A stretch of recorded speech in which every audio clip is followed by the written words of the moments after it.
Hi ఎవన్, ఈ simple టెక్నిక్తో మీరు చాలా ఈజీగా పళ్ళు ప్లీట్స్ క్రియేట్ చేసుకోవచ్చు. ఫస్ట్ సారీని ఇలా రివర్స్లో ప్లేస్ చేసి ఫస్ట్ ప్లీట్ని మనకు కావాల్సిన లెంత్లో తీసుకుని ఐరన్ చేసుకోండి. ఇప్పుడు అటువైపు ఉన్న సారీని ఫస్ట్ ప్లీట్ మీద ప్లేస్ చేసి ఐరన్ చేసుకోండి. మిడిల్లో ఒక లైన్ ఫామ్ అవుతుంది. ఇప్పుడు సారీని ఓపెన్ చేసి ఈ మిడిల్ లైన్ నుంచి రైట్ సైడ్ ఉన్న సారీని హాఫ్కి ఫోల్డ్ చేసి ఐరన్ చేసుకోండి. ఇప్పుడు సెకండ్ లైన్ ఫామ్ అవుతుంది. నెక్స్ట్ వీడియోలో చూపించినట్టు సెకండ్ లైన్ మీదకి సారీ ఫోల్డ్ చేసి ఐరన్ చేసుకోండి.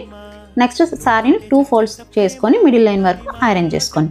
అండ్ సేమ్ ప్రాసెస్ని మీరు లెఫ్ట్ సైడ్ కూడా రిపీట్ చేసుకోవాలి. ఫస్ట్ సారీని హాఫ్కి ఫోల్డ్ చేసి ఐరన్ చేసుకుంటారు. నెక్స్ట్ సారీని ఓపెన్ చేసి ఇలా సెకండ్ లైన్ మీదకి ఫోల్డ్ చేసి ఐరన్ చేసుకుంటారు. నెక్స్ట్ 2 ఫోల్డ్స్ తీసుకొని మిడిల్ లైన్ వరకు మళ్ళీ ఐరన్ చేసుకుంటారు. సో ఇలా చేసుకున్న తర్వాత సారీని రివర్స్ చేసి గుడ్ సైడ్ మన వైపు తీసుకొని ఇలా వీడియోలో చూపించినట్టు ఫస్ట్ ప్లీట్ తీసుకొని ఈచ్ లైన్ని ఒక ప్లీట్గా మనం కన్సిడర్ చేసి ఇలా ప్లీట్స్ నీట్గా తీసుకొని ఐరన్ చేసుకోండి. అంతే. ఈ టెక్నిక్తో చాలా ఈజీగా పళ్ళు ప్లీట్స్ తీసుకోవచ్చు.